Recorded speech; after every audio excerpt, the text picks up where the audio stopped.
Hey, you finally found what you were looking for. As you listen to my voice and feel the gentle frequencies in the background, you'll notice your body beginning to sink deeper into your bed. Each breath slower, each muscle softer, and with every word, your thoughts become quieter. You can let go now. You can rest. This is your journey. Welcome to Dreams of Duty. Now, before we begin this journey, take a moment just to breathe. Breathe in slowly. Feel the air fill your chest and breathe out, letting everything go. Again, breathe in and breathe out. Each time, a little deeper, a little calmer. With every breath, your body softens, your thoughts drift further away, and the world outside becomes distant and quiet. You are safe here. You are calm. You are ready to dream.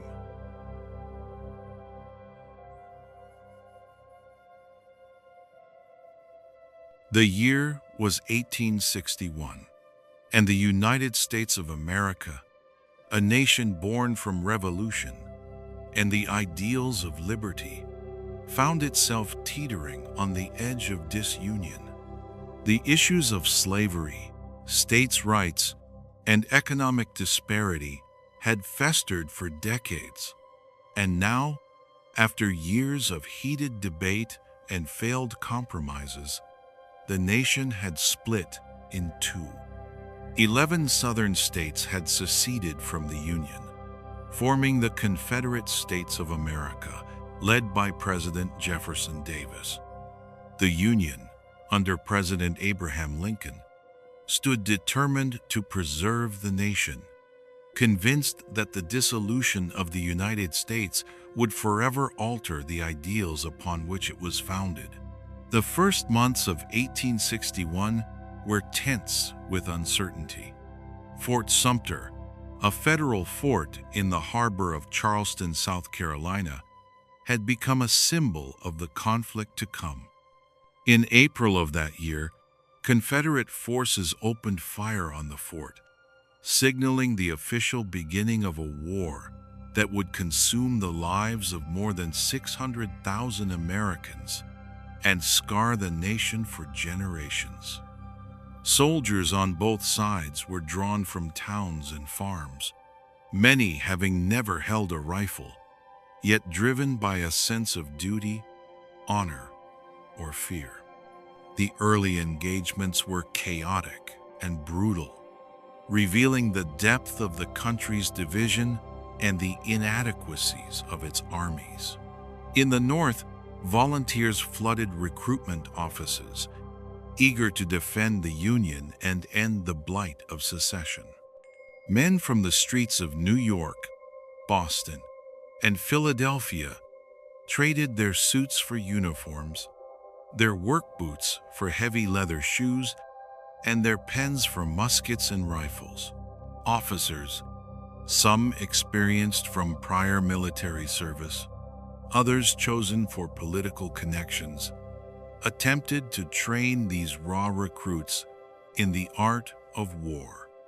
Camps were hastily erected, often on barren fields or near rivers, where tents swayed in the wind and mud clung to the boots of soldiers during the relentless rains of spring.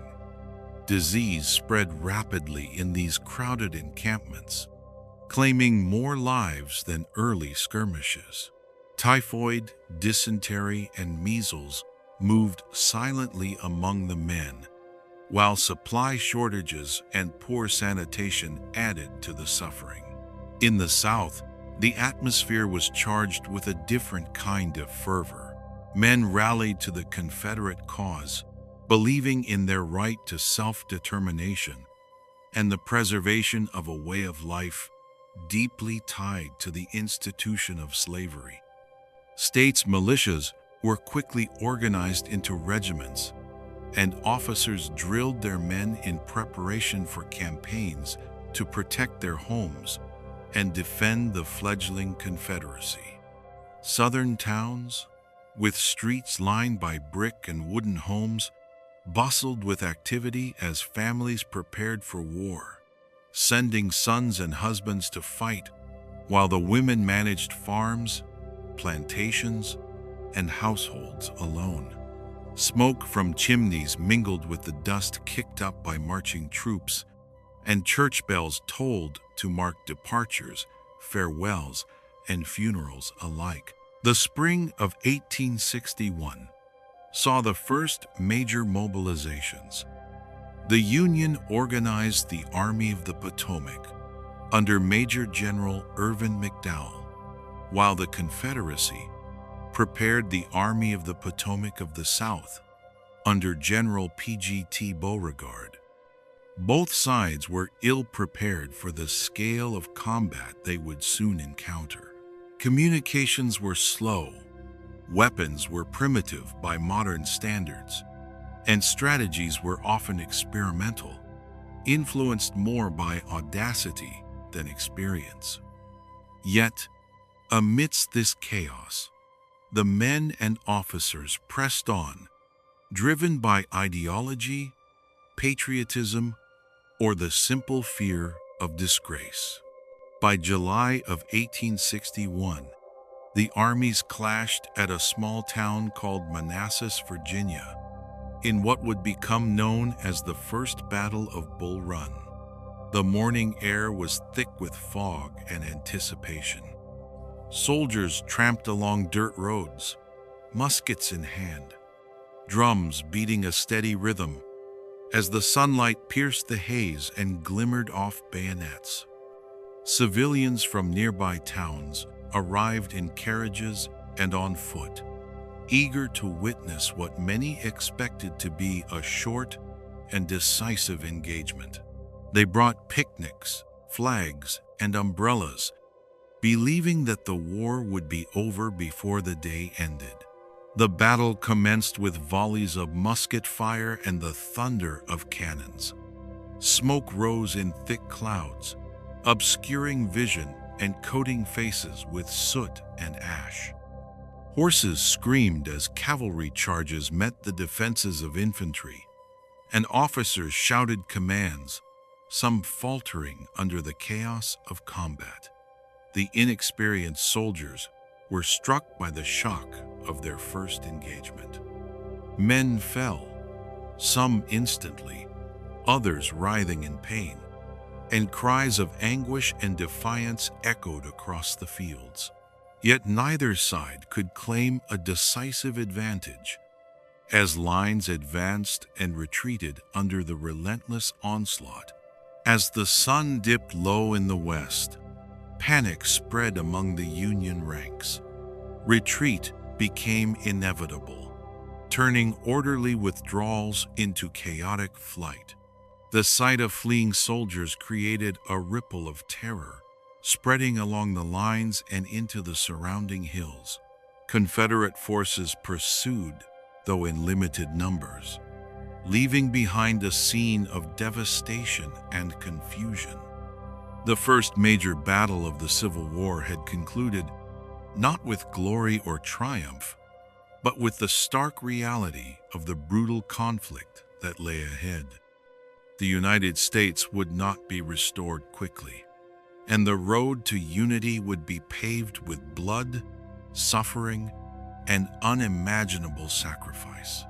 Throughout 1861, both armies continued to mobilize, train, and prepare for the long campaigns ahead.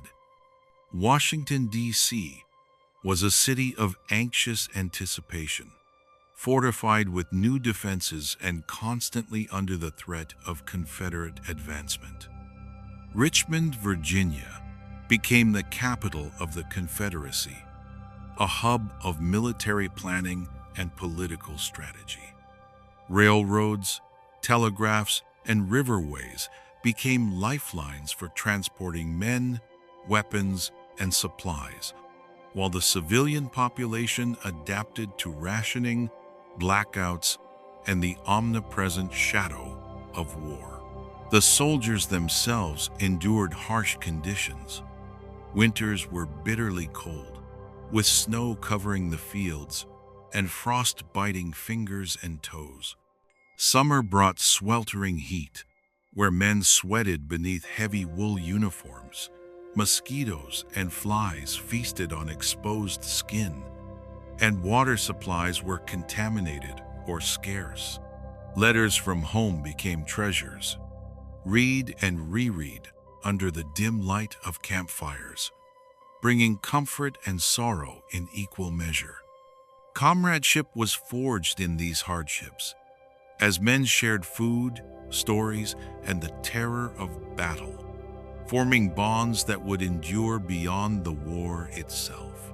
Meanwhile, the political landscape of the nation continued to evolve. In Congress, debates raged over the conduct of the war, the funding of armies, and the fate of enslaved people. Newspapers in both North and South, carried reports that were often sensationalized, inflaming public opinion and shaping the morale of citizens and soldiers alike. Diplomacy with foreign nations, particularly Britain and France, became critical as both sides sought recognition and support, though Europe watched cautiously, wary of entanglement in the American conflict. As 1861 drew to a close, the United States had entered a year of war that would exceed all expectations. Battles had been fought, lives had been lost, and yet the struggle had only begun. The flames of division had ignited a conflict that would test the limits of endurance, courage, and the very principles upon which the nation was founded. Soldiers, politicians, and civilians alike would soon discover that the war for the Union and for the soul of America would demand more than anyone could have imagined. The year 1862 loomed on the horizon, carrying with it the promise of new battles, fresh campaigns, and the unrelenting march of history. The young republic, fractured and bleeding, would face a crucible of fire and blood, where the ideals of liberty, equality, and unity would be challenged as never before. And so, the fires of division burned bright, illuminating the path forward with smoke, gunfire, and the indomitable will of a nation at war with itself. The year was 1862, and the war that had erupted the previous year showed no signs of abating. The United States was no longer a nation merely divided by politics. It was now a landscape of devastation, suffering, and unrelenting conflict. Both the Union and the Confederacy had mobilized millions of men, calling upon farmers, laborers, students, and artisans alike to trade civilian life for the rigors of military service. The spring of 1862 began with cautious optimism in some northern circles, as President Abraham Lincoln sought to balance the demands of military commanders with the hopes of a weary public. Yet the fog of war would soon reveal that victory would not come swiftly or easily. In the East, General George B. McClellan commanded the Union Army of the Potomac. His troops, numbering over 100,000 men, were encamped along the banks of the Potomac River, just outside the capital of Washington, D.C. camp life was grueling. Soldiers drilled for hours in the hot sun, their uniforms thick and heavy, while mosquitoes feasted on exposed skin, and disease lurked in every crowded tent. Typhoid fever, dysentery, and smallpox claimed more lives than musket fire, a constant reminder that the army's true enemy often lay within its own ranks. Supply lines were stretched thin, and many soldiers went hungry or waited weeks for proper uniforms and ammunition. Despite these hardships, the morale of McClellan's army remained relatively high, buoyed by a sense of purpose to preserve the Union and bring the Southern Rebellion to an end. Across the Mason-Dixon line, Confederate forces under General Robert E. Lee and General Joseph E. Johnston were preparing their own campaigns. The Confederate capital of Richmond, Virginia, had become a hub of activity, with railways bringing men and supplies from across the southern states. Soldiers trained in dense forests and open fields, learning the art of skirmishes, defensive fortifications, and rapid maneuvers. The Confederates often relied on intimate knowledge of the terrain, using rivers, swamps, and forests to their advantage. These natural barriers, combined with the determination of Southern troops, made the Union's advance slow and costly. Families in Richmond and surrounding towns lived under the constant threat of bombardment, with church bells and drum beats signaling the approach of enemy forces. By May of 1862, both armies were poised for significant engagements. The Union, seeking to strike at the heart of the Confederacy, began a campaign to secure the Virginia Peninsula, a strategic strip of land bounded by the York and James Rivers. McClellan's army moved cautiously, constructing pontoon bridges, fortifying positions, and preparing for the inevitable clash with Confederate forces. The terrain was unforgiving. Dense forests, marshlands, and muddy rivers slowed movement, while the humid climate drained men of energy and morale. Foraging parties often returned with little to show for their efforts, and supply shortages threatened to undermine the entire campaign. Confederate forces, aware of the Union's movements, prepared elaborate defensive positions. Earthworks, trenches, and makeshift forts dotted the landscape, often camouflaged with branches and leaves to deceive enemy scouts. Cavalry units patrolled the forests, gathering intelligence and harassing supply lines.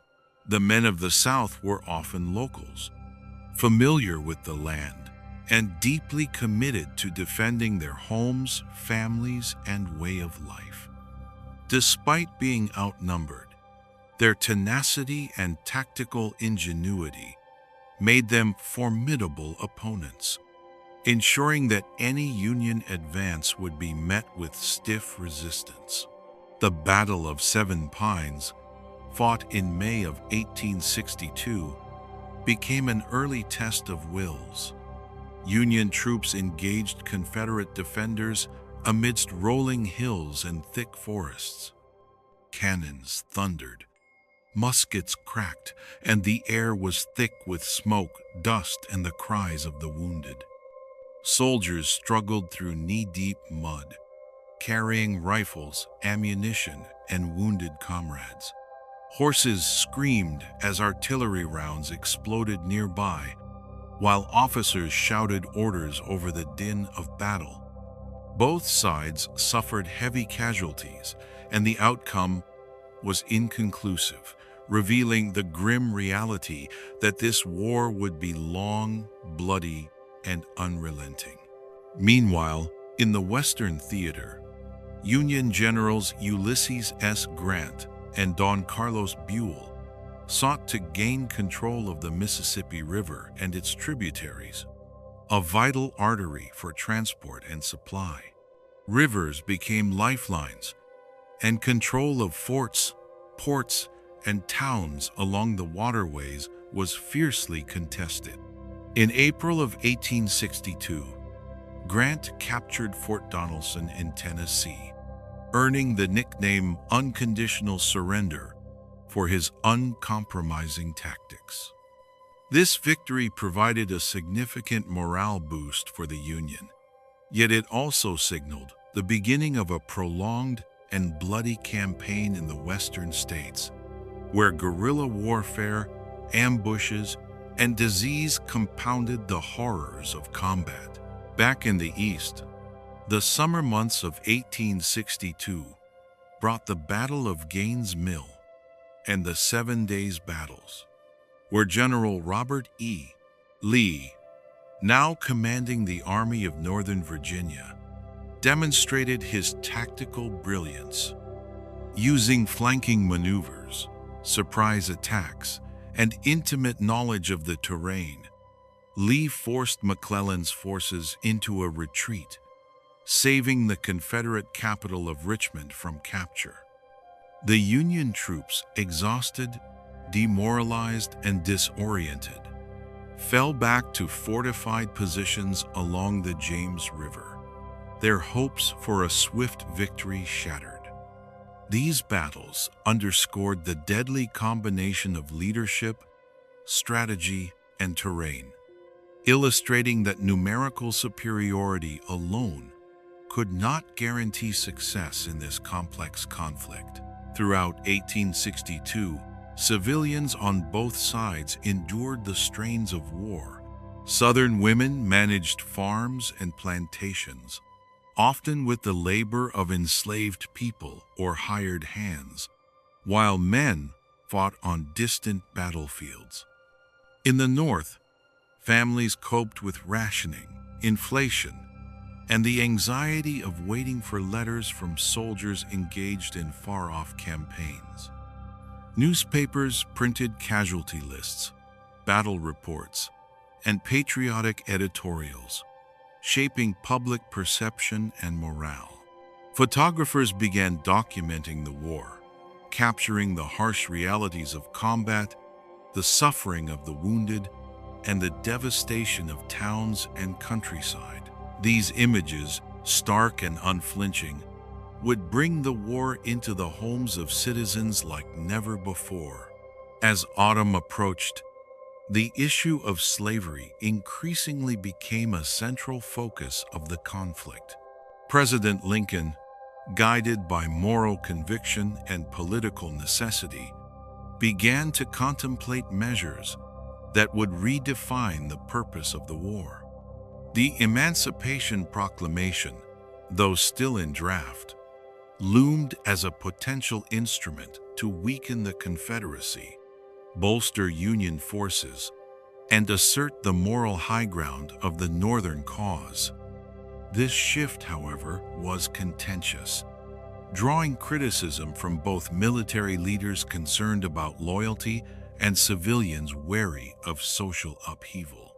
The winter of 1862 brought temporary respite from large-scale battles, but it also allowed both sides to regroup, reinforce, and plan for the campaigns of the coming year. Soldiers endured freezing temperatures, frostbite, and the scarcity of supplies, while camps were transformed into small, self-contained communities. Fires burned constantly for warmth, letters were exchanged, and soldiers wrote memoirs, diaries, and letters that documented the minutiae of camp life, the horrors of disease, and the camaraderie forged amidst hardship. By the end of 1862, the American Civil War had evolved from a series of skirmishes and small battles into a full-scale, industrialized conflict. The toll on both armies was staggering. Tens of thousands of soldiers were dead, wounded, or captured, and the nation's infrastructure, economy, and social fabric were under immense strain. The United States had entered a year of profound transformation, where the ideals of liberty, union, and equality were being tested against the harsh realities of human conflict. The coming year of 1863 promised to be even more pivotal. The stage was set for major campaigns, historic battles, and the moral reckoning that would define the future of the nation.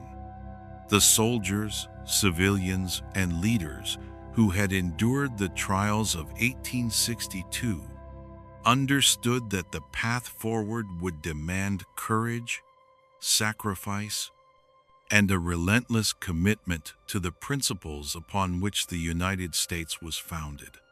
The struggle had deepened, and the fires of division burned brighter than ever, illuminating a nation at war with itself. The year was 1863, and the American Civil War had escalated into a conflict of unparalleled scale. Following the brutal campaigns of 1862, both the Union and the Confederacy were entrenched in a struggle that consumed men, material, and the very soul of the nation. The winter months had provided temporary respite, yet as spring approached, generals and politicians alike prepared for a year that would redefine the trajectory of the war. In Washington, D.C., President Abraham Lincoln faced immense pressure from all sides. Military victories were scarce, casualties were mounting, and the Union public grew increasingly restless. The nation demanded results, yet the challenges were formidable. In the Eastern Theater, General George B. McClellan had been replaced by General Ambrose Burnside, who assumed command of the Army of the Potomac in January of 1863.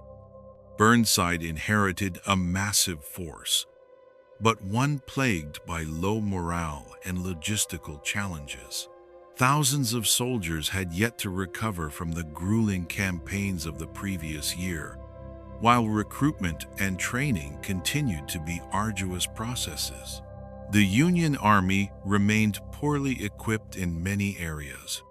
Uniforms were inadequate, artillery was scarce, and ammunition supply lines often lagged behind the front lines. Disease continued to claim countless lives, with typhoid fever, dysentery, and measles cutting through ranks with merciless efficiency. Meanwhile, Confederate forces under General Robert E. Lee had grown bolder. The victories and tactical successes of 1862 had emboldened Lee and his subordinates, who now sought to take the fight into Northern territory.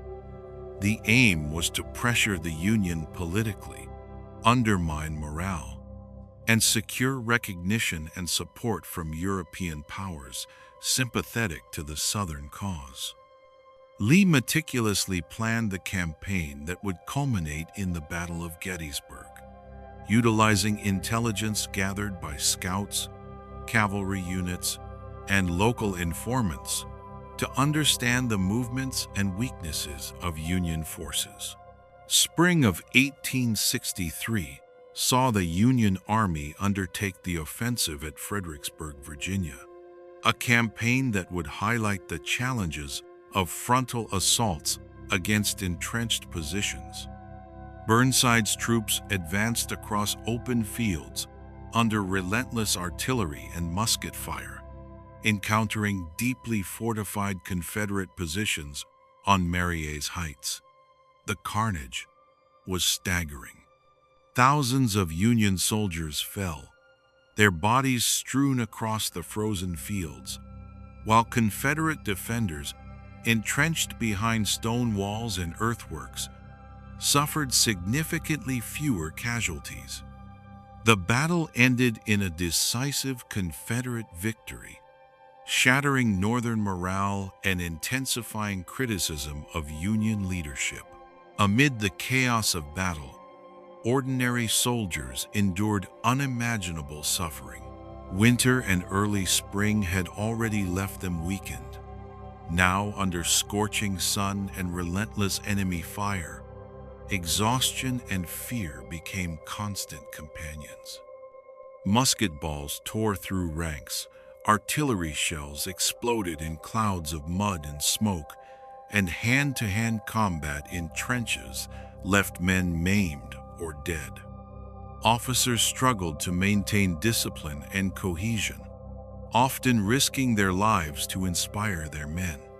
Despite these hardships, camaraderie and a sense of duty provided small but vital sustenance. Letters to loved ones, shared meals, and whispered prayers offered moments of solace amidst the turmoil. The Union command recognized that a change in strategy was imperative. In June of 1863, Major General Joseph Hooker replaced Burnside as commander of the Army of the Potomac. Hooker implemented rigorous training programs, reorganized corps and divisions, and sought to improve supply lines and morale. Yet, despite these efforts, the Confederate Army remained a formidable opponent. Lee's strategic brilliance, combined with his army's intimate knowledge of the terrain, meant that Union forces faced a daunting task. The summer of 1863 would be defined by one of the most pivotal battles in American history, the Battle of Gettysburg. Lee, seeking to strike a decisive blow in the North, advanced into Pennsylvania with over 70,000 men. The Union Army, numbering approximately 93,000, took positions along ridges and hills surrounding the town of Gettysburg. For 3 days, from the 1st to the 3rd of July, the fields and forests of Pennsylvania were transformed into a theater of unimaginable carnage. Soldiers fought amidst smoke, heat, and relentless musket fire. Artillery shells tore through ranks. Horses screamed as riders fell, and the cries of the wounded echoed across the rolling hills. On the first day, Confederate forces engaged Union units outside the town, forcing them to retreat toward Cemetery Hill. The fighting was fierce, with homes and farmland becoming improvised battlegrounds. By the second day, Lee attempted to flank the Union Army, attacking positions at Little Round Top, the Wheat Field, and the Peach Orchard. Union defenders, including the famed 20th Maine Regiment under Colonel Joshua Lawrence Chamberlain, held crucial positions, repelling repeated assaults through sheer determination and tactical ingenuity. The third day saw Pickett's charge, a desperate frontal assault on the center of Union lines. Thousands of Confederate soldiers advanced across open fields under withering fire, many falling before reaching their objectives. The charge failed, resulting in catastrophic losses and forcing Lee to retreat back to Virginia, marking a turning point in the war.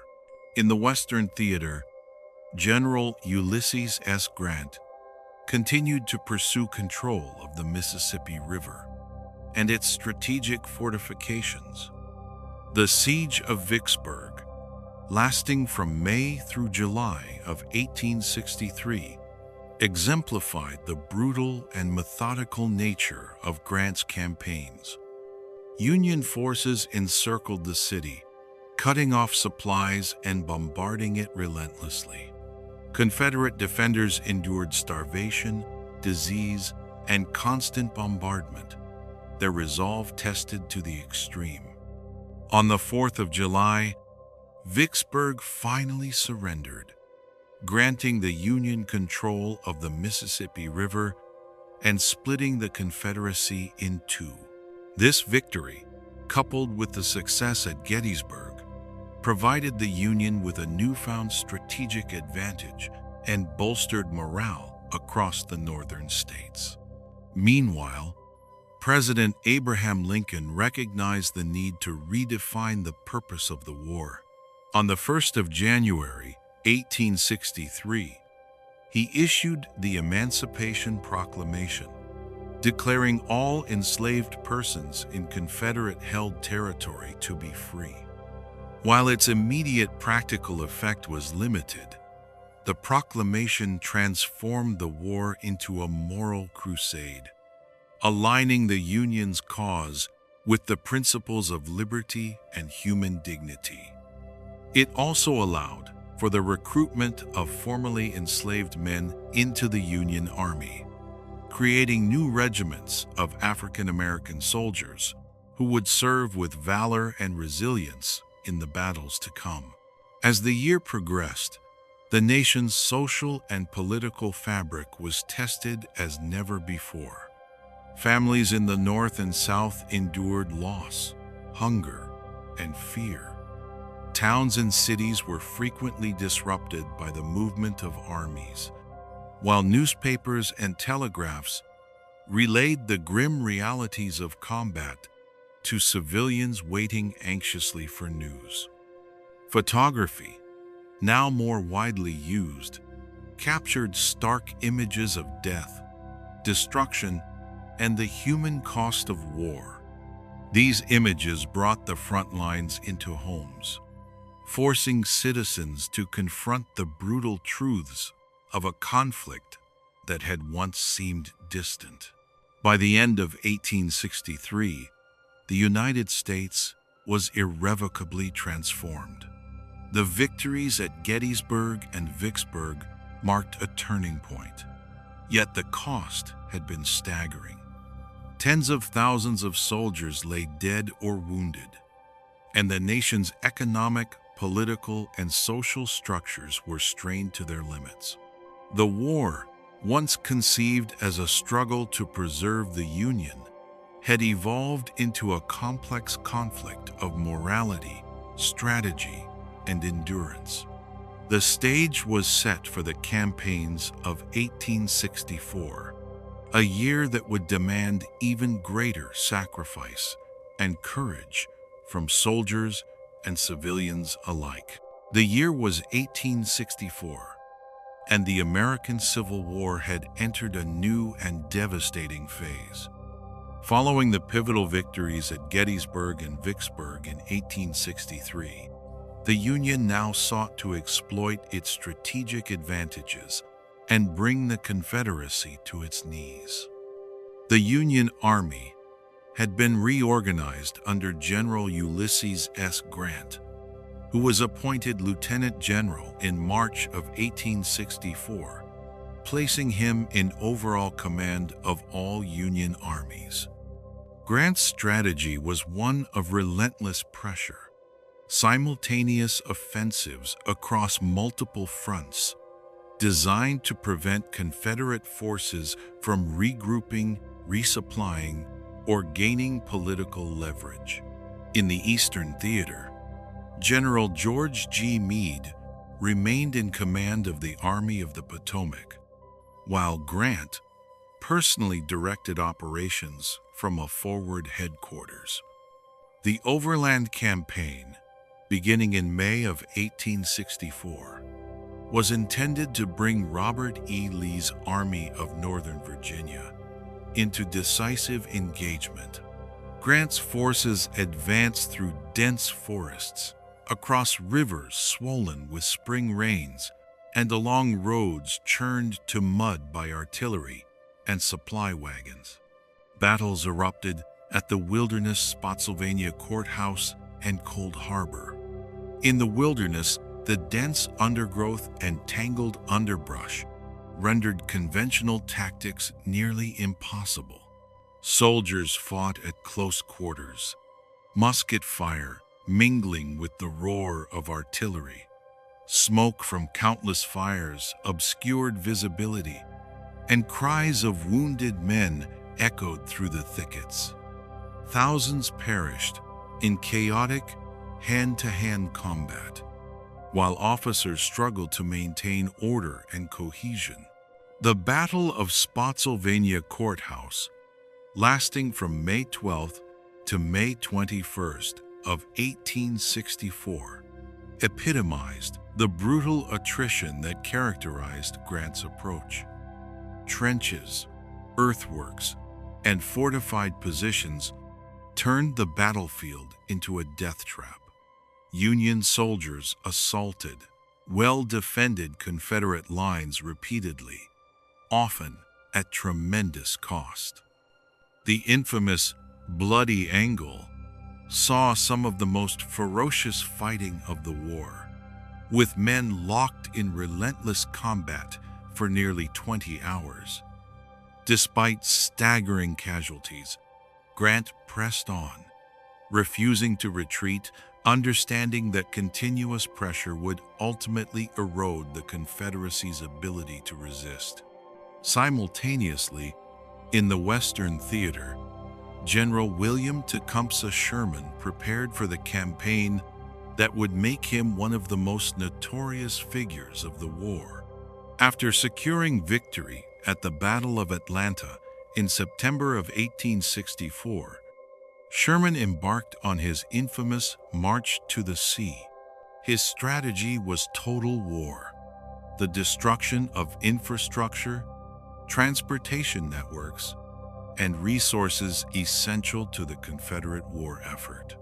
Sherman understood that the civilian population, inevitably intertwined with the Confederate military apparatus, would bear the burden of this campaign.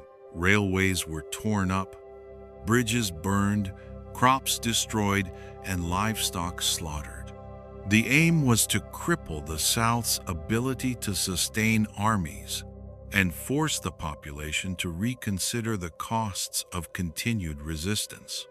The march from Atlanta to Savannah, covering roughly 300 miles through Georgia, was marked by harsh conditions and relentless engagement. Union soldiers faced sweltering heat, unpredictable weather, and the constant threat of Confederate skirmishers.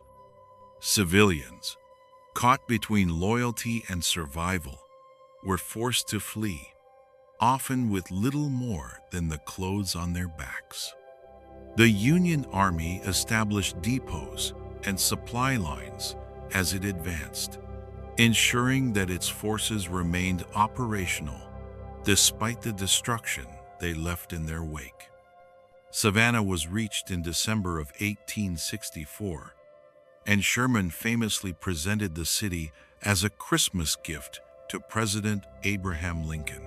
Throughout the year, the Union blockade of Confederate ports continued to strangle the Southern economy.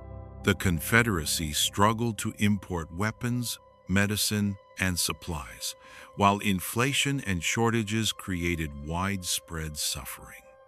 In Richmond, Virginia, the Confederate capital, government officials and civilians alike felt the pressures of both military defeat and economic collapse. Food scarcity led to unrest, with bread riots erupting in multiple cities.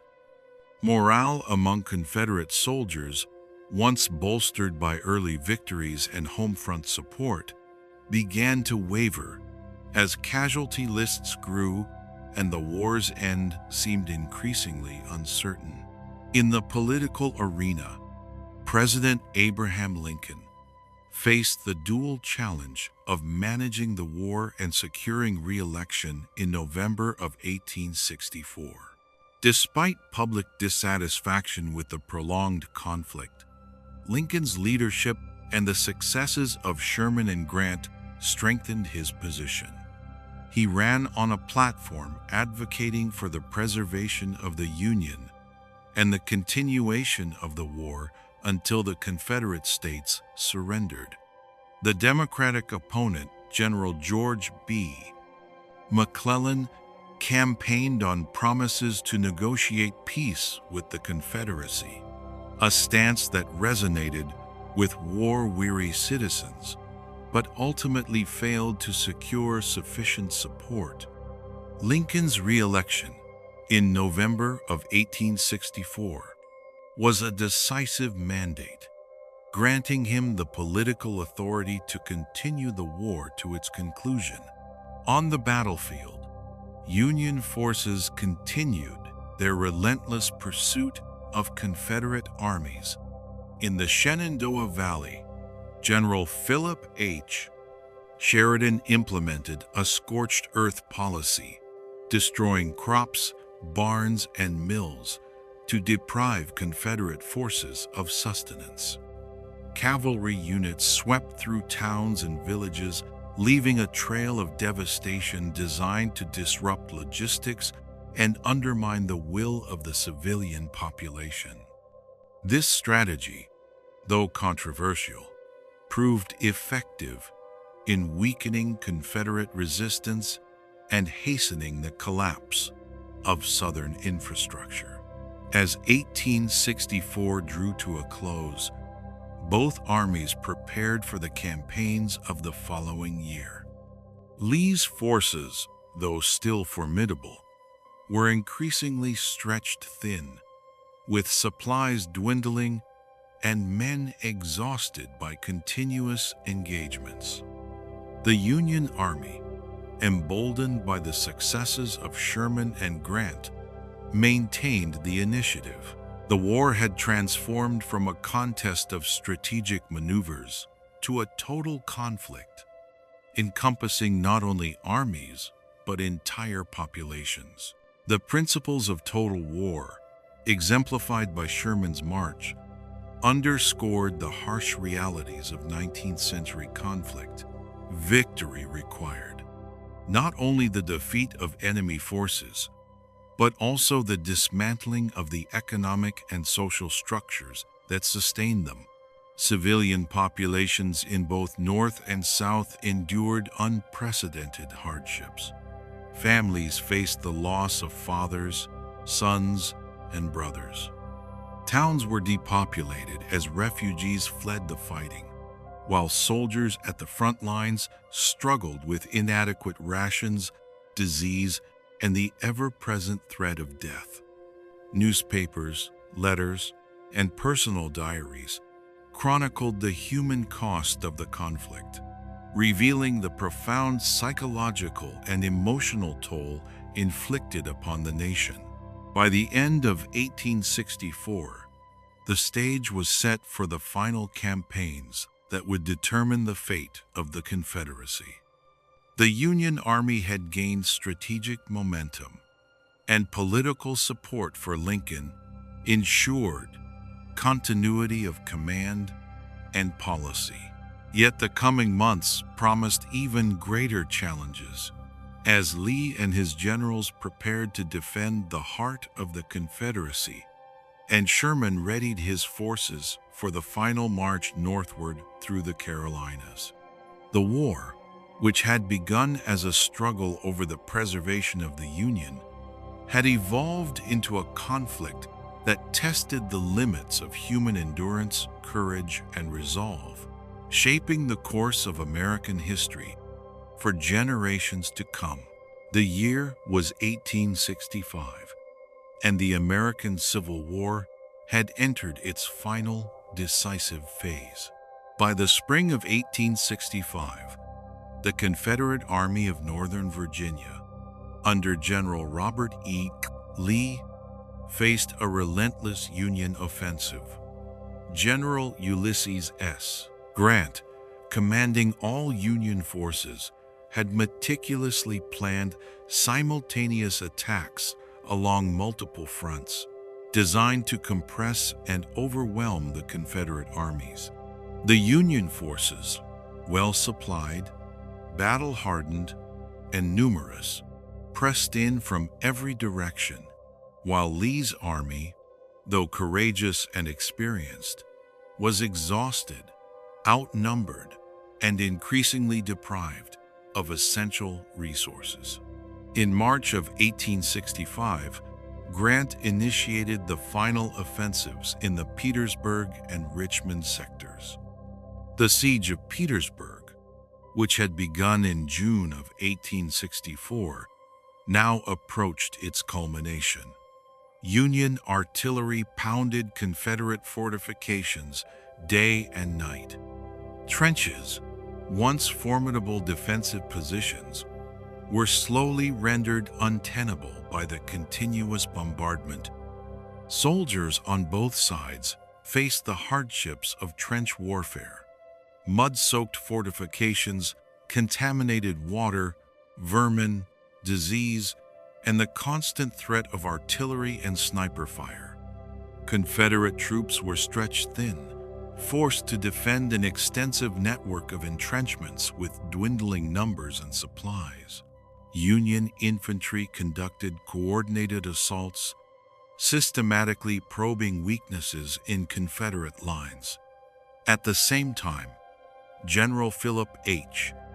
Sheridan's cavalry operations in the Shenandoah Valley disrupted Confederate supply lines, preventing the movement of reinforcements, food, and ammunition. Civilians in the region endured the dual pressures of military operations and widespread scarcity.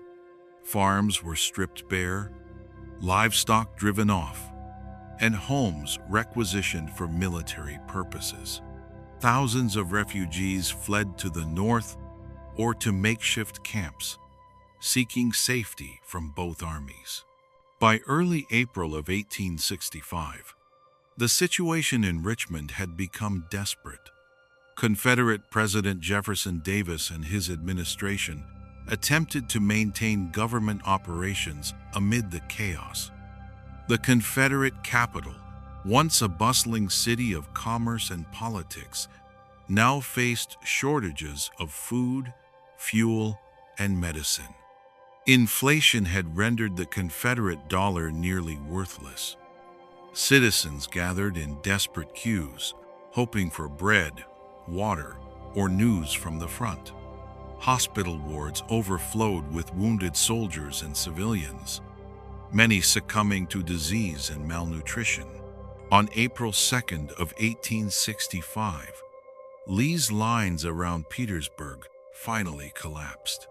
Union forces broke through, compelling Confederate troops to retreat toward Richmond. That same day, realizing that the Confederate capital could no longer be defended, Jefferson Davis ordered the evacuation of Richmond.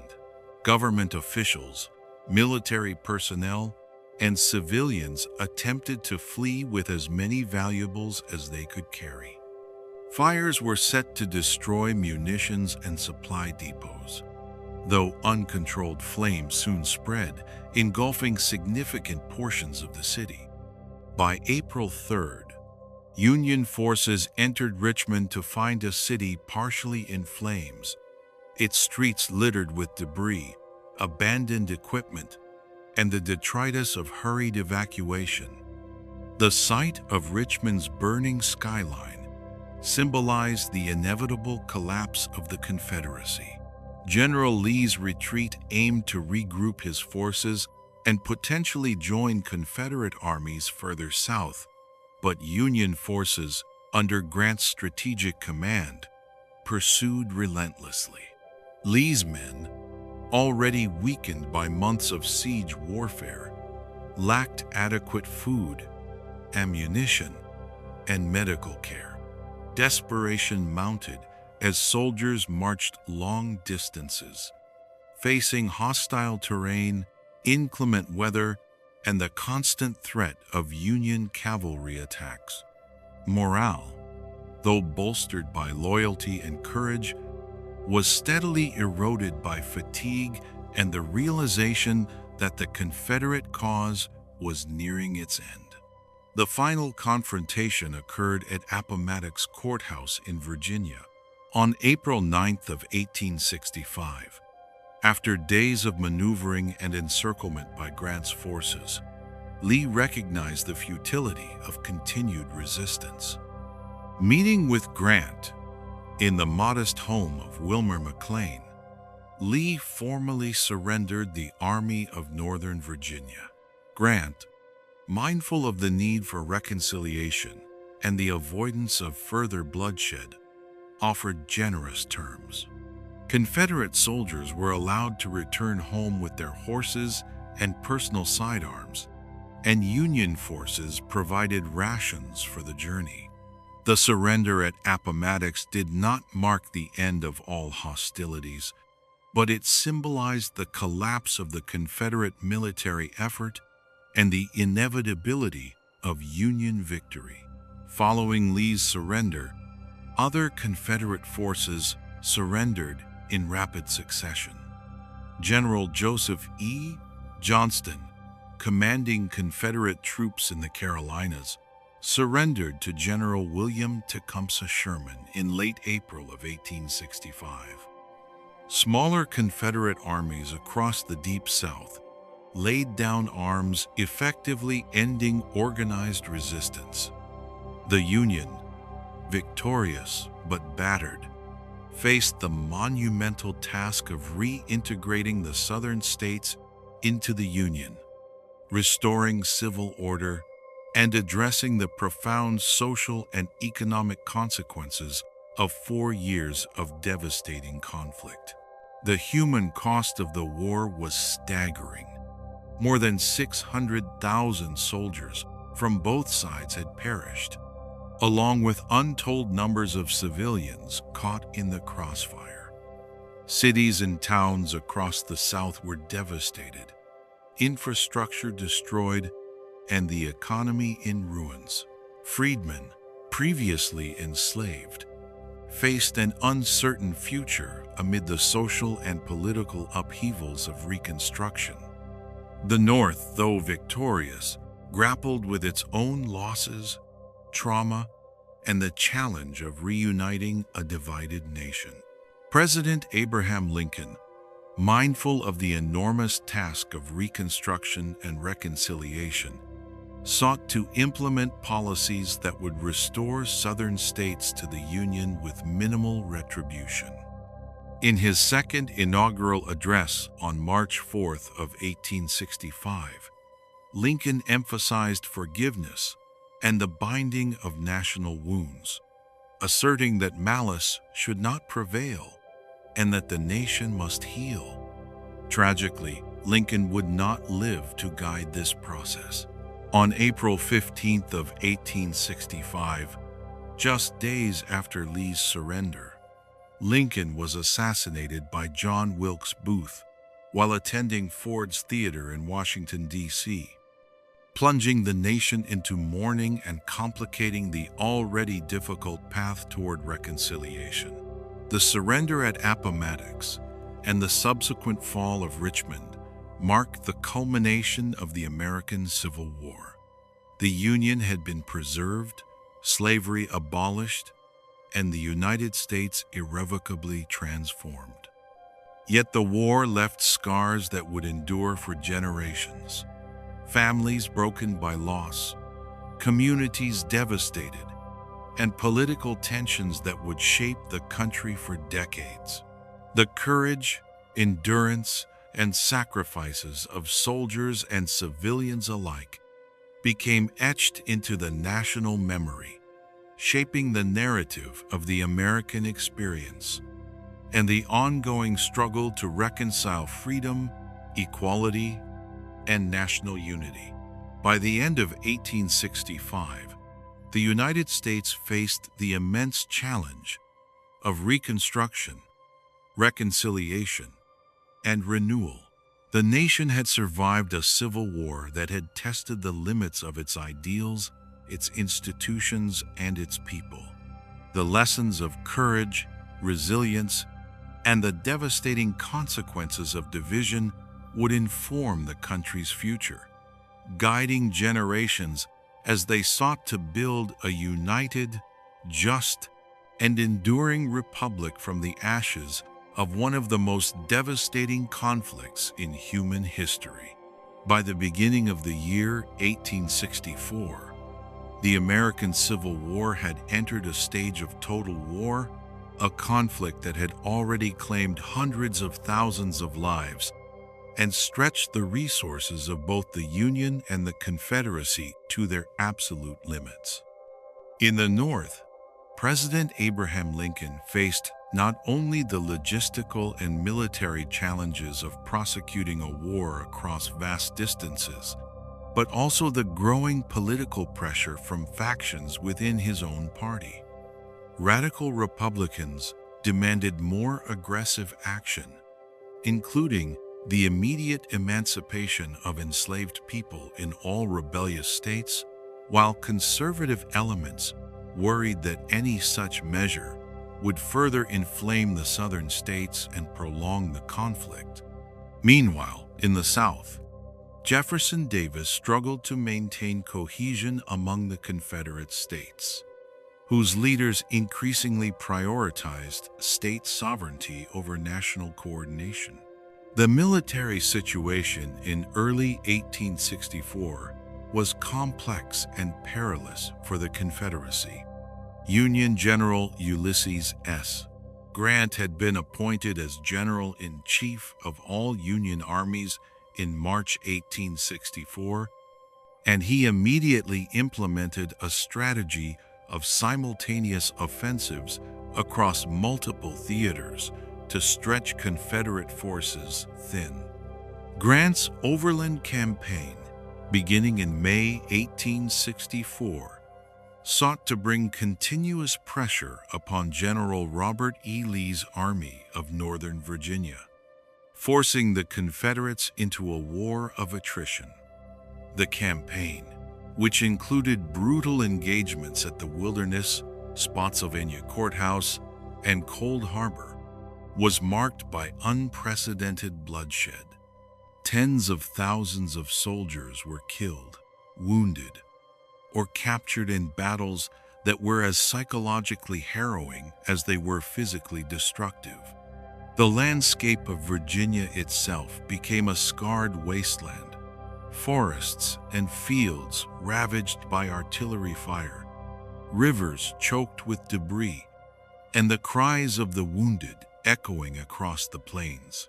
At the same time, General William Tecumseh Sherman led a bold offensive through the Western Theater, moving his forces through Georgia in what would later be remembered as the March to the Sea. Beginning in November 1864, Sherman's army cut a swath of destruction from Atlanta to Savannah, targeting not only military installations, but also infrastructure, crops, and resources that could sustain the Confederate war effort.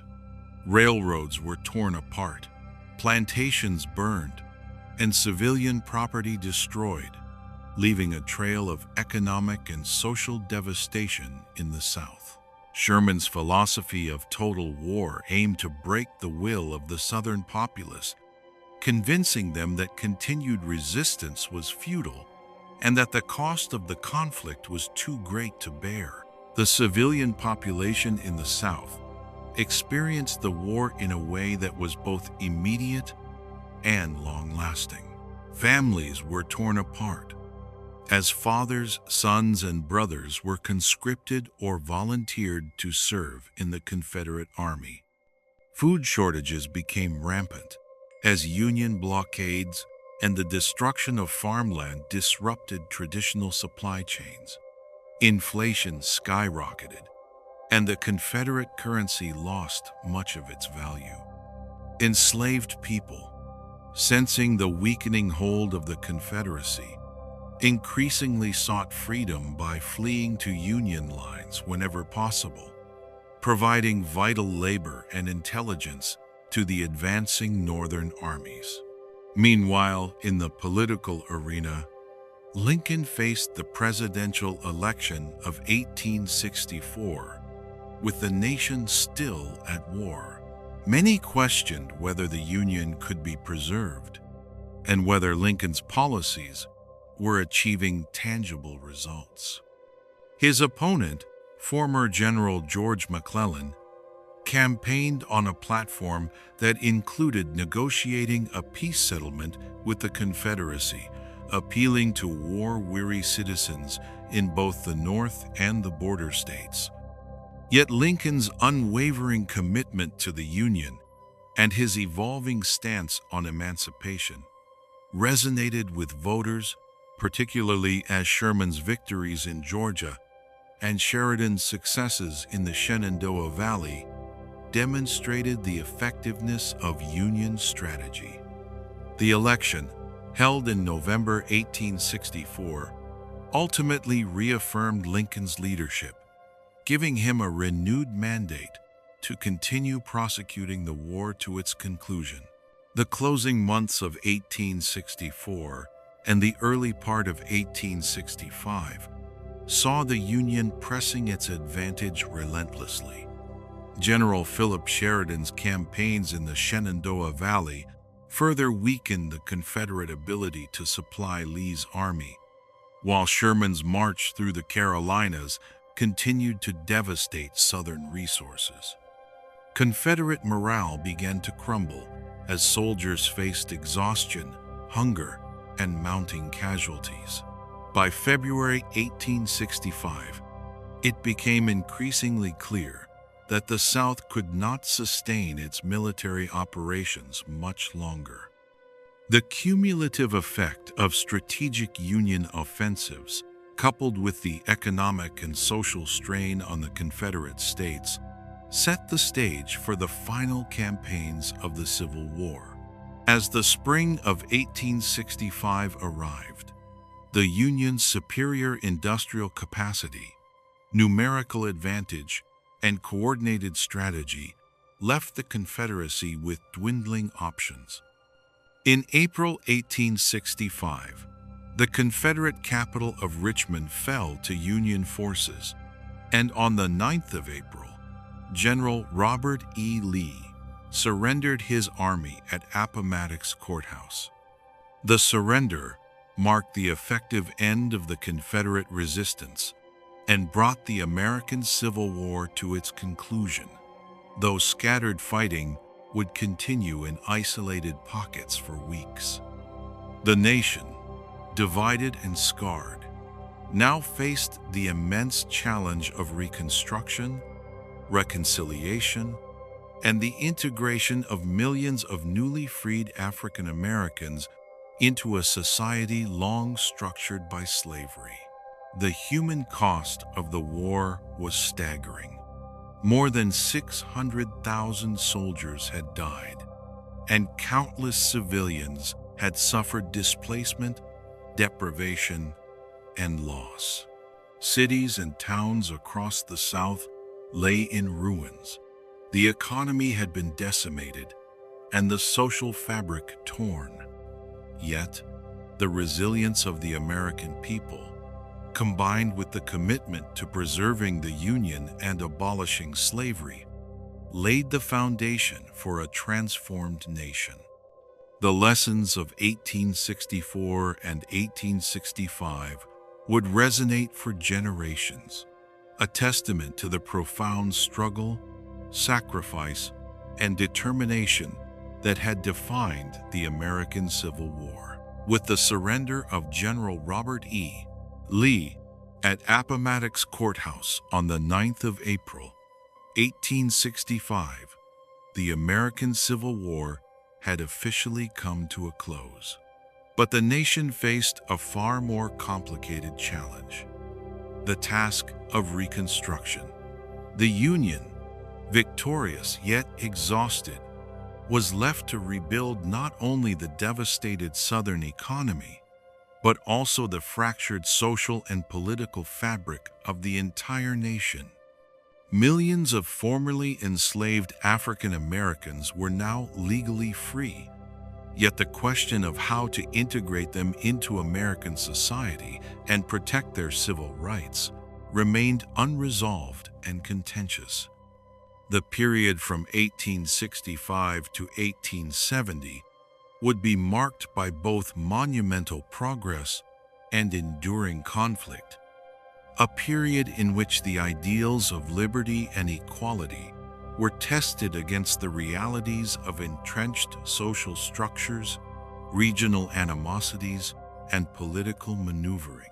Immediately following the war, President Abraham Lincoln's vision for Reconstruction, which he had begun to outline before his assassination on the 15th of April, 1865, was tragically cut short. Lincoln's plan had emphasized a lenient approach to reintegrating the Southern states, offering amnesty to most former Confederates who pledged loyalty to the Union, and requiring only a minimal level of allegiance to the new federal framework. The goal was to restore the Southern states quickly, while simultaneously ensuring the abolition of slavery. However, with Lincoln's assassination at Ford's Theater by John Wilkes Booth, the mantle of leadership fell upon Vice President Andrew Johnson, whose approach to Reconstruction would prove controversial and deeply divisive.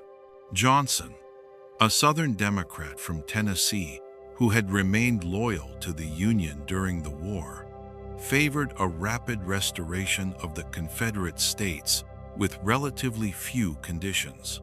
He issued a series of proclamations in the spring and summer of 1865 that allowed former Confederate leaders to reclaim property and political power, provided they swore loyalty to the Union. Johnson's leniency outraged the radical Republicans in Congress, who argued that the Southern states should be punished for their rebellion, and that newly freed African Americans required full protection under federal law. Congress sought to assert its authority through legislation such as the Civil Rights Act of 1866, which granted citizenship and equal protection to all persons born in the United States, and the Reconstruction Acts of 1867, which divided the South into military districts to oversee elections and enforce civil rights protections. The implementation of these policies created both hope and tension.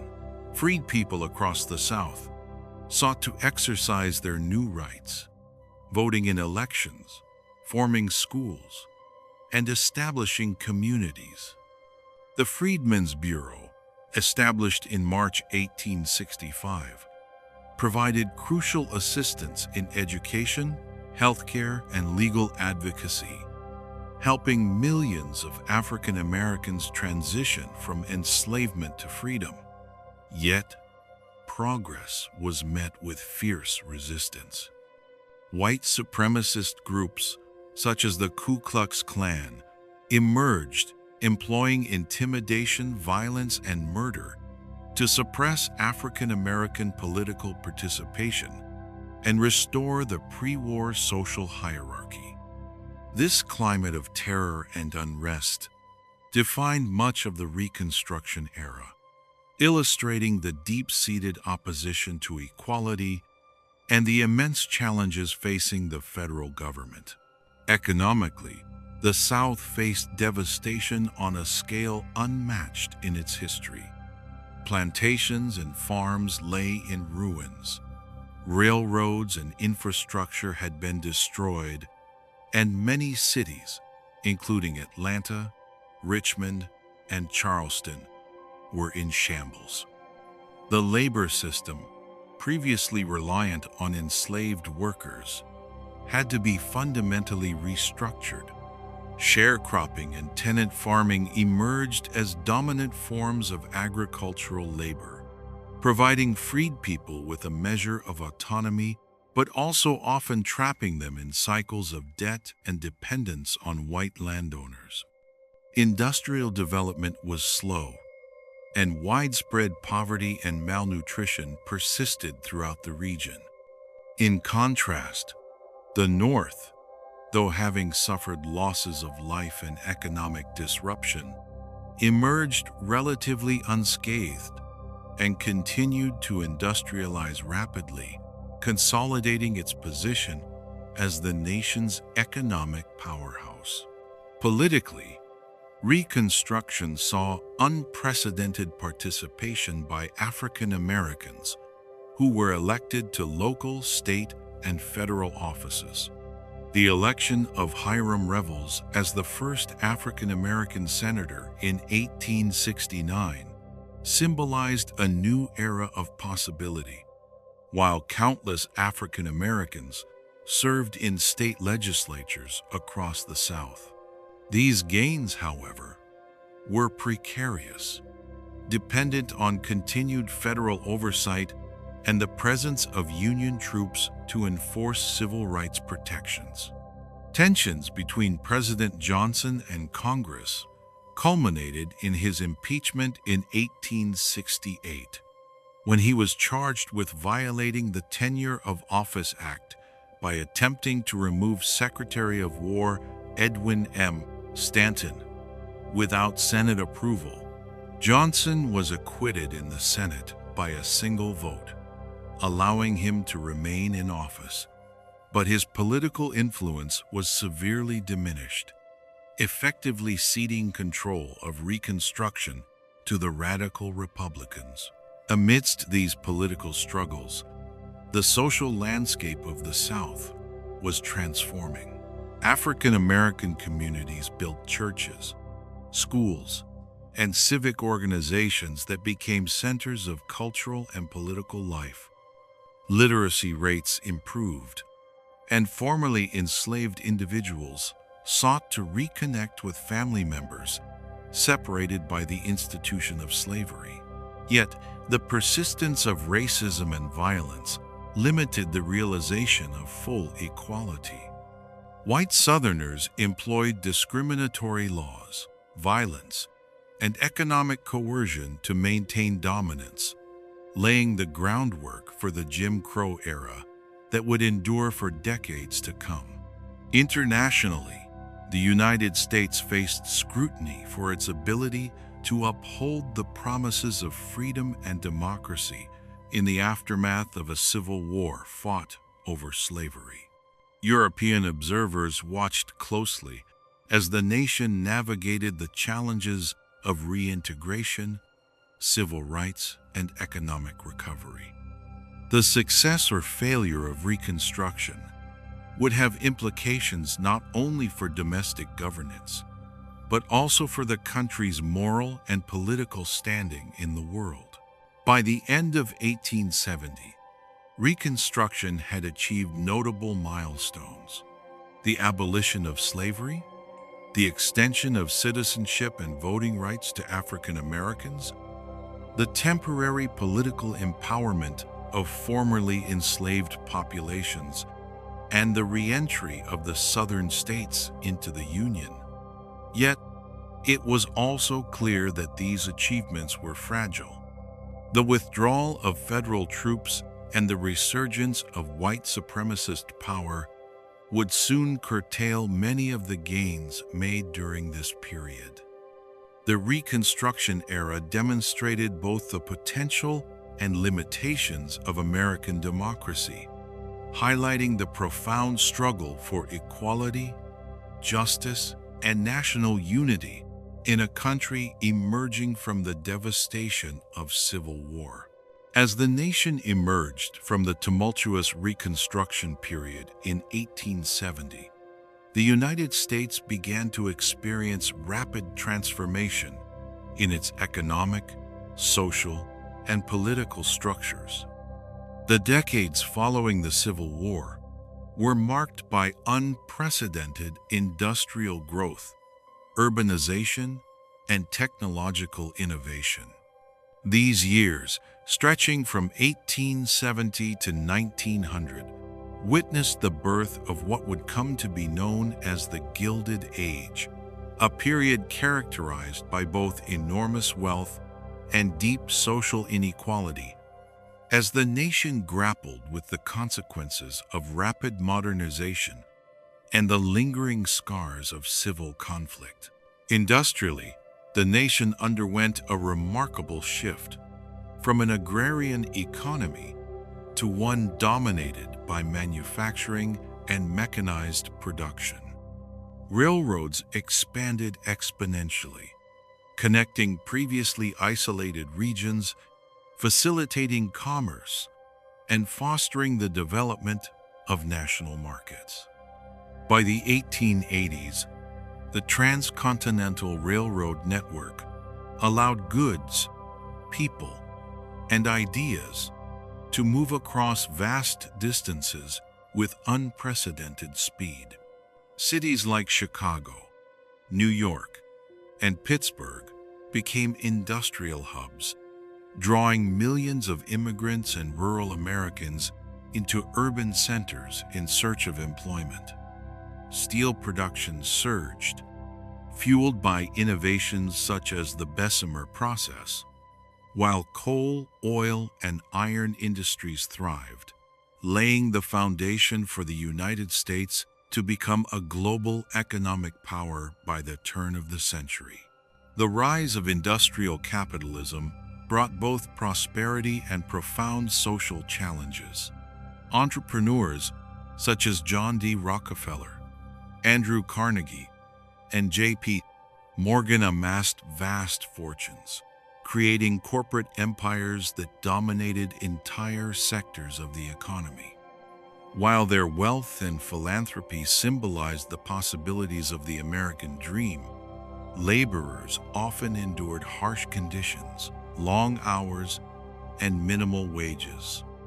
Industrial accidents were common, and child labor remained widespread, prompting growing concern and the eventual emergence of labor unions. Organizations such as the Knights of Labor and the American Federation of Labor fought for better wages, safer working conditions, and the recognition of workers' rights, setting the stage for a century-long struggle over economic justice and labor reform. Urbanization transformed the American social landscape. Cities swelled with immigrants from Europe and Asia, many of whom arrived in search of opportunity or to escape political, religious, or economic persecution in their homelands. Tenement housing, often overcrowded and unsanitary, became the norm for many working-class families.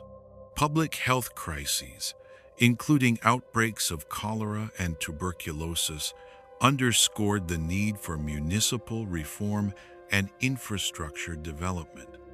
In response, city governments began to implement measures such as sanitation systems, public waterworks, and fire protection services. However, these improvements were uneven, and social stratification persisted, with a stark contrast between the lives of the wealthy elite and the urban poor. Technological advancements during this period revolutionized daily life.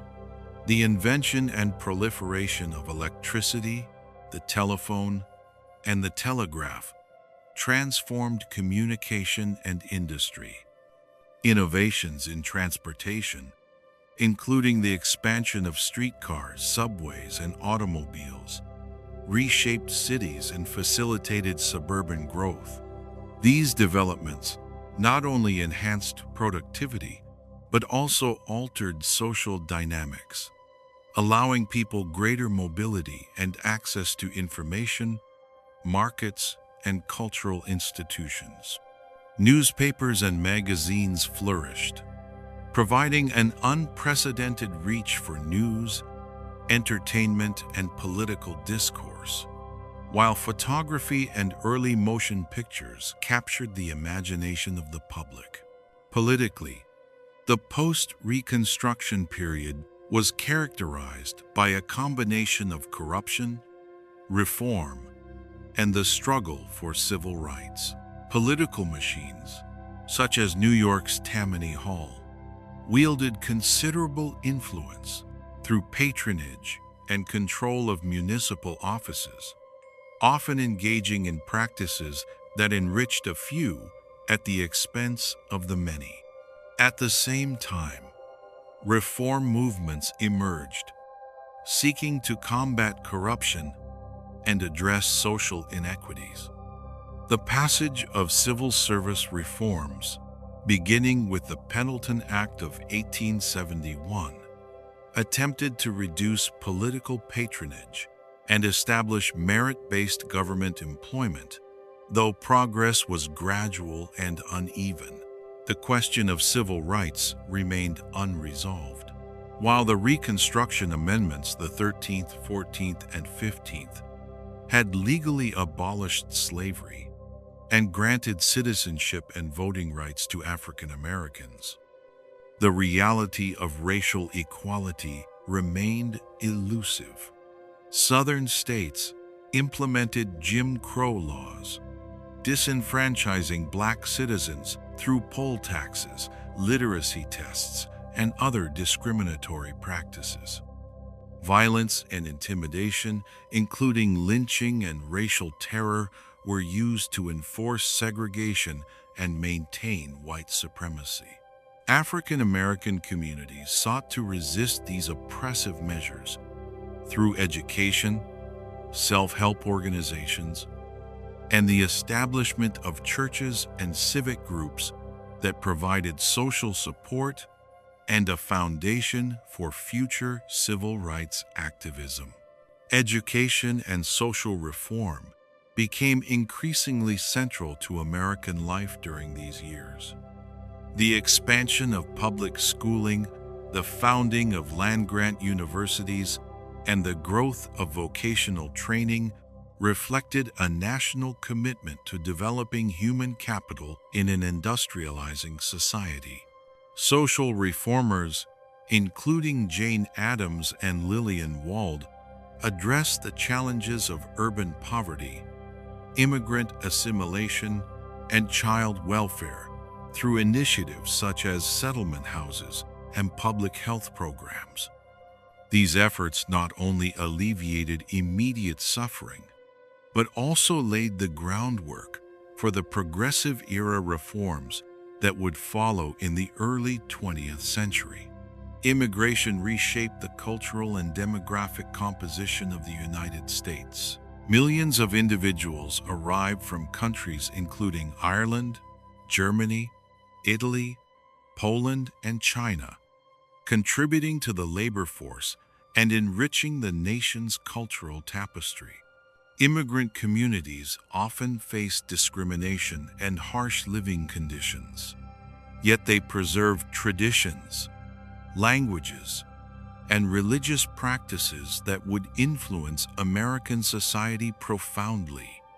The federal government began to respond to immigration-related issues, though policies fluctuated between openness and restriction, reflecting the tension between economic needs and nativist sentiment. As the century drew to a close, the United States had transformed dramatically. From the ashes of the Civil War and the struggles of Reconstruction, a modern industrial nation emerged, capable of wielding significant economic, military, and cultural influence. Yet, the benefits of this growth were unevenly distributed, and the legacies of racial discrimination, labor exploitation, and political corruption persisted. The years between 1870 and 1900 laid the foundation for the social, economic, and political challenges that the 20th century would confront, illustrating both the promise and the complexity of a rapidly changing nation. By 1900, the United States stood at a crossroads. The industrial economy had created unprecedented wealth and technological progress, yet social inequalities and political tensions remained unresolved. The era had demonstrated the nation's capacity for reinvention and resilience, yet also highlighted the enduring struggle to reconcile liberty, justice, and equality for all citizens. The rise of industrial America thus represented both a triumph and a challenge. setting the stage for the profound changes that would define the early 20th century. As the calendar turned to 1900, the United States found itself at a pivotal moment in both domestic and international affairs. The nation had emerged from the Gilded Age, transformed by industrialization, urbanization, and immigration. Yet many of the social, political, and economic tensions of the previous decades remained unresolved. The years stretching from 1900 to 1920 witnessed the United States asserting its influence on the global stage, confronting the challenges of modern warfare, grappling with social change at home, and navigating a period of profound economic expansion and turbulence. At the dawn of the 20th century, the United States had begun to project power beyond its continental borders. The Spanish-American War of 1998 had marked a significant turning point as the United States engaged in military operations in Cuba, Puerto Rico, the Philippines, and Guam. These victories signaled the emergence of the nation as an imperial power and established the United States as a player in global affairs. The annexation of the Philippines, though controversial, highlighted the tension between the nation's ideals of democracy and the realities of colonial rule. Debates over the moral and strategic justification of overseas expansion occupied Congress, the media, and the public, reflecting the complexity of a nation transitioning from isolationism to international engagement. The early years of the century were marked by significant economic growth. Industrial production continued to expand, with innovations in manufacturing, transportation, and communication driving national prosperity. Henry Ford revolutionized the automobile industry with the assembly line, dramatically reducing production costs and making automobiles accessible to the middle class. This innovation not only transformed transportation, but also reshaped the American landscape, fostering suburban growth and creating new patterns of social mobility. Steel, oil, and textile industries flourished, while urban centers continued to swell with immigrants seeking opportunity and a better life. Social change was equally dramatic. Women increasingly entered the workforce, particularly in urban areas and industrial settings, while advocating for greater political rights and social recognition. The suffrage movement, led by figures such as Susan B. Anthony, Elizabeth Cady Stanton, and later Alice Paul and Carrie Chapman Catt, gained momentum, culminating in the passage of the 19th Amendment in 1920, granting women the right to vote. African Americans, meanwhile, faced persistent racial discrimination, particularly in the South, where Jim Crow laws enforced segregation and disenfranchisement. Many African Americans migrated northward during the Great Migration, seeking industrial employment and escape from the oppressive conditions of the rural South. This demographic shift would have lasting implications for urban culture, politics, and social dynamics in cities such as Chicago, New York, and Detroit. The United States' involvement in World War I from 1914 to 1918 marked the nation's first large-scale engagement in global conflict. Initially neutral, President Woodrow Wilson resisted calls for immediate military involvement, advocating instead for diplomacy and the protection of American interests abroad. However, the resumption of unrestricted submarine warfare by Germany, the interception of the Zimmermann telegram, and attacks on American vessels compelled the United States to declare war in April 1917. Over the next 18 months, American soldiers, known as the American Expeditionary Forces, were deployed to Europe under the command of General John J. Pershing, contributing to the Allied victory. The war had profound effects on the home front. Industries were mobilized to support the war effort, producing weapons, vehicles, and supplies at an unprecedented scale. Women filled roles traditionally held by men, further accelerating the push for suffrage. Propaganda campaigns encouraged national unity, rationing, and participation in Liberty Bond drives.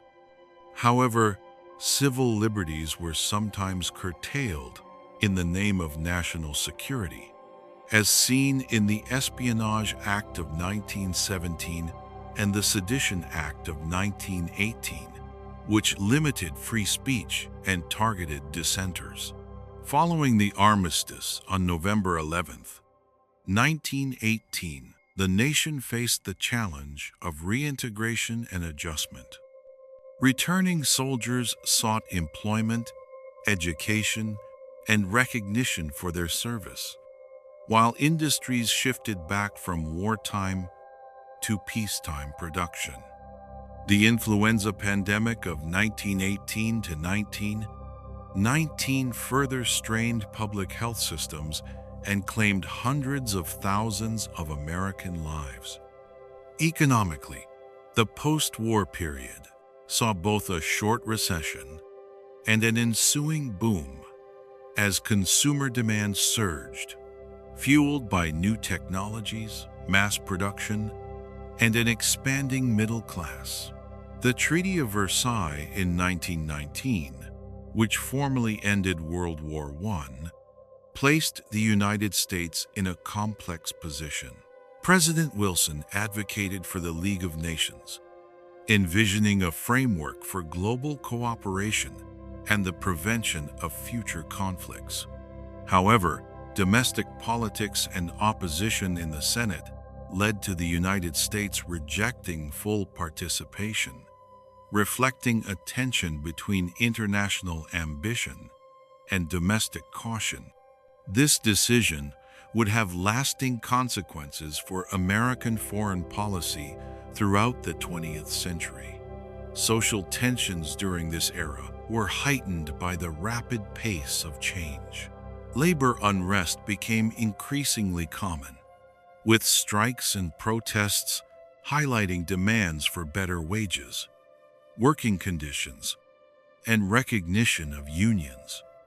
The Red Scare of 1919 to 1920, fueled by fears of communism and anarchism in the wake of the Russian Revolution, led to widespread suspicion, deportations, and civil liberties violations. Racial violence, including race riots in cities such as Chicago in 1918 and 1919, underscored the persistent inequalities and social divisions that modernization had not resolved. Technological and cultural innovations transformed everyday life.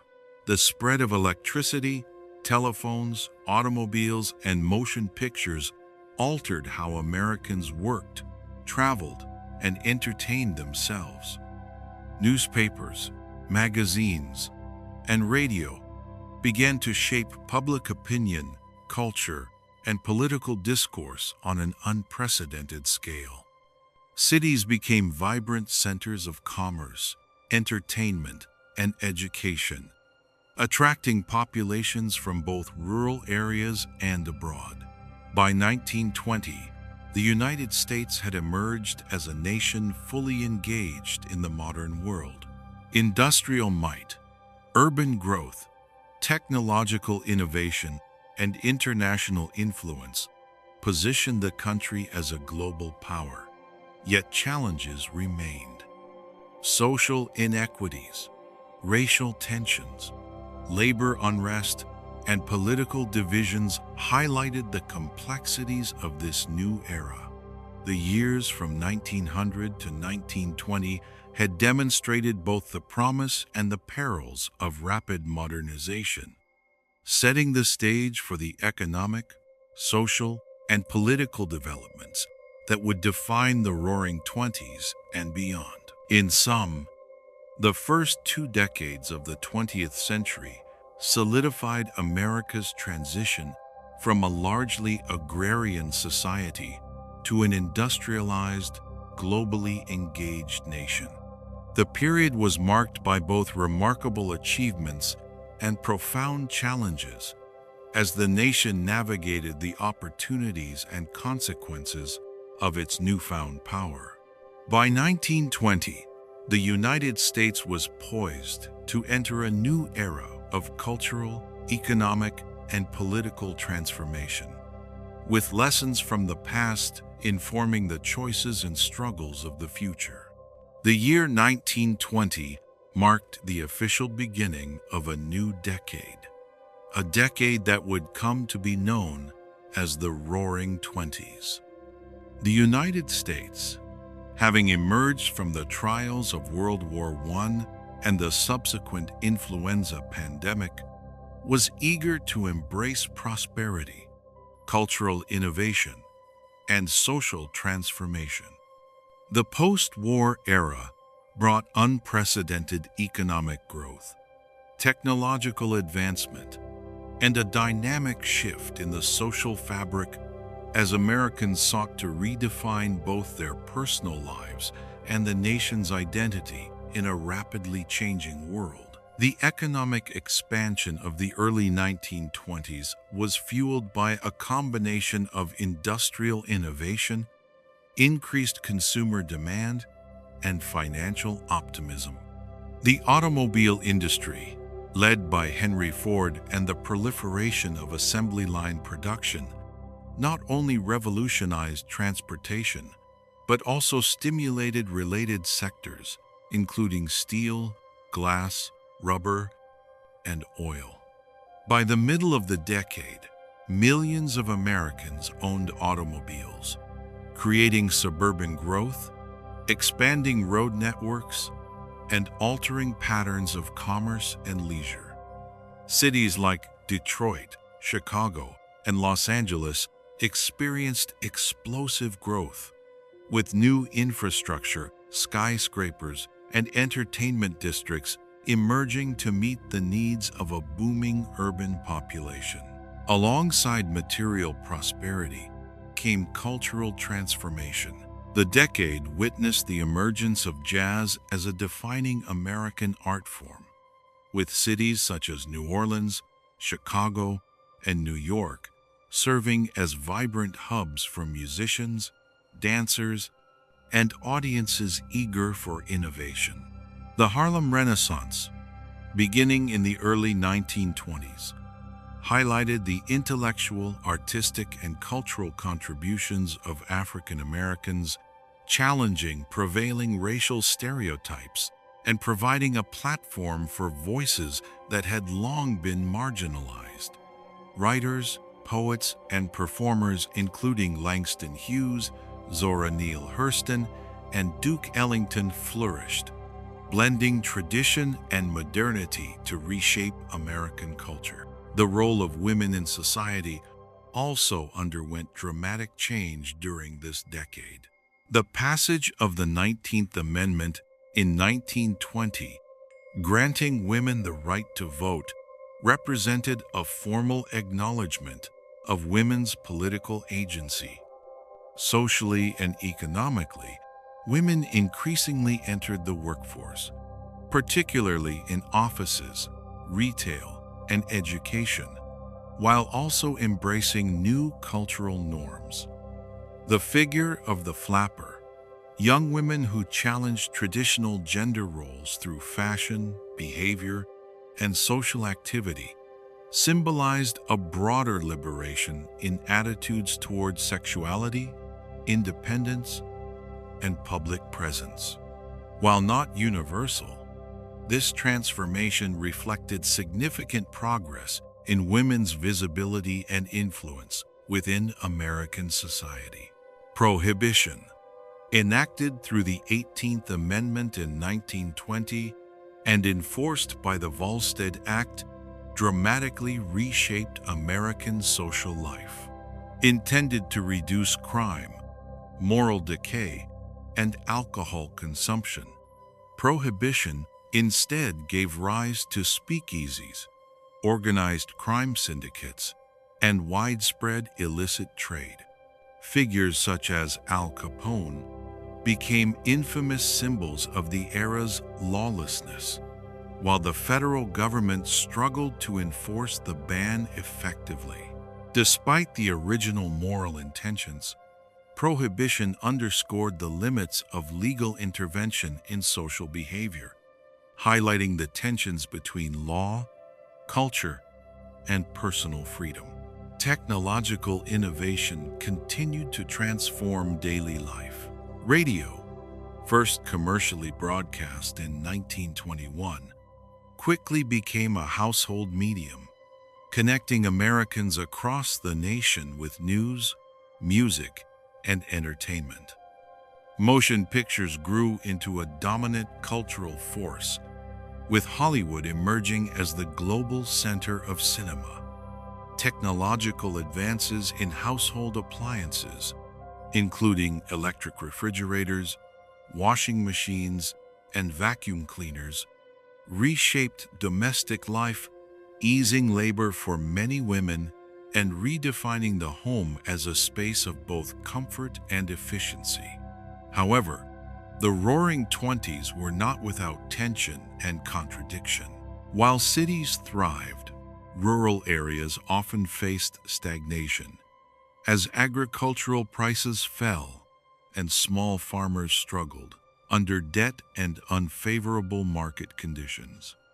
Social conflicts intensified, exemplified by the resurgence of the Ku Klux Klan, racial violence, and resistance to immigration, reflected in restrictive laws, such as the Immigration Act of 1924.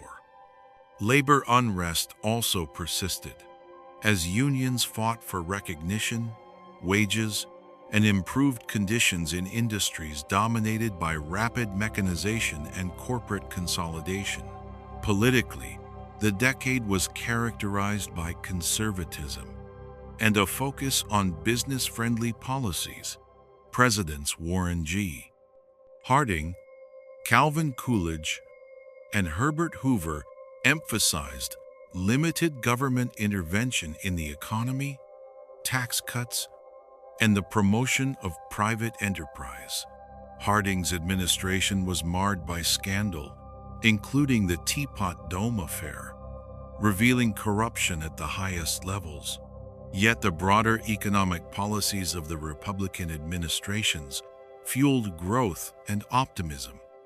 The government's hands-off approach facilitated innovation and investment, but also sowed the seeds for financial instability that would emerge at the decade's end. By the late 1920s, signs of economic imbalance became increasingly apparent.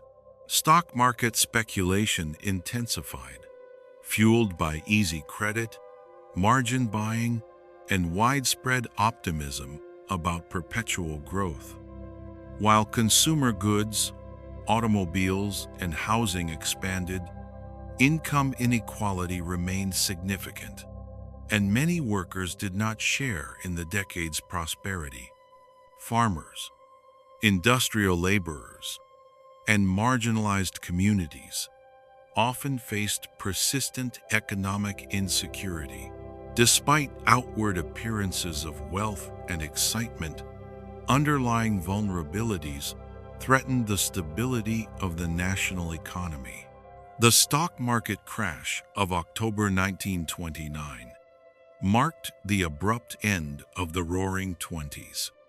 Following a decade of speculative growth, financial panic swept across the nation, with stock prices plummeting and investor confidence collapsing. Banks failed, businesses closed, and unemployment soared. The crash signaled the onset of the Great Depression, a period of widespread hardship, poverty, and social upheaval that would dominate the following decade. The optimism, cultural innovation, and prosperity of the 1920s abruptly collided with the harsh realities of economic collapse, challenging Americans to navigate an uncertain and difficult future. In summary, the years from 1920 to 1929 embodied a paradoxical era of vibrant cultural growth, technological innovation, and economic expansion, alongside persistent social tensions, inequality, and structural vulnerabilities. The Roaring Twenties transformed the nation in profound and lasting ways, setting the stage for both the challenges and adaptations that would define the American experience during the Great Depression. Through dynamic change and dramatic contrasts, the decade left an indelible imprint on the national consciousness, shaping the United States' trajectory in the 20th century.